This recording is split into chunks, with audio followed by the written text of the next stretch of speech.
Jamaa wa umri wa miaka 21 kutoka kijiji cha Mbande, eneo bunge la Malava, kaunti ya Kakamega, amelazwa katika hospitali kuu ya Webuye baada ya kufyatuliwa risasi na maafisa wa polisi kwenye makabiliano makali ya polisi na waombolezaji waliokuwa wakisafirisha mwili kwenye boma la mkazi mmoja kijijini humo alidaiwa kuhusika na mauaji ya kinyama ya kijana mmoja wa miaka 23.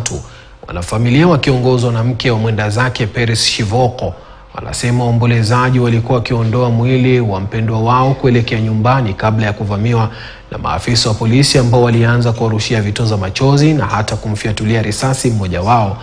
OCPD wa Malava Suleiman Majondo anasema kuwa walipokea ripoti kwamba familia hiyo ilikuwa na mpango wa kuvamia boma la mshukiwa. Hatuna serikali, mtu umefiliwa, dada yangu hana mtoto amebaki hivyo. Sasa sisi tunataka kwenda kuleta ndugu yangu, wanakuja sasa sisi kutuletea usalama. Sisi tumetoka kwenda mochari, kwenda tumepata maskari wamejaa kwa njia, magari karibu 10. Kwenda huko sasa kutoa ndugu yangu, ndio kutoka huko Kabrengu gari zinatufuata. Hiyo gari ya DCI inatufuata tu. Kufika sasa hapo juu penye ndugu yangu aliuliwa, tractor iko mbele, hatuna venye tunaweza pita. Hapo sasa maskari wanaanza kufanya nini? Kulipua tear gas. Sisi tuko ndani na mwili hadi mpaka tear gas zinatuingia ndani. Tumefunga hapa, hatuna venye tunaweza kutoka. Wametutupia tear gas, wanarusha tear gas. Sasa tear gas na sisi tumekosa nini?